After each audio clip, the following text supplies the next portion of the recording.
New rumor claims that the next generation 12.9 and 11-inch iPad Pro will feature a new 4-pin smart connector, an update to the iPad Pro's current 3-pin connector. Report says the next iPad Pro, which will likely launch as early as this fall, will feature a new 4-pin smart connector instead of 3.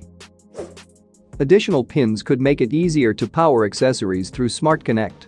The Smart Connector is used to connect accessories such as the Magic Keyboard to the iPad and can also power both the iPad and the connected device.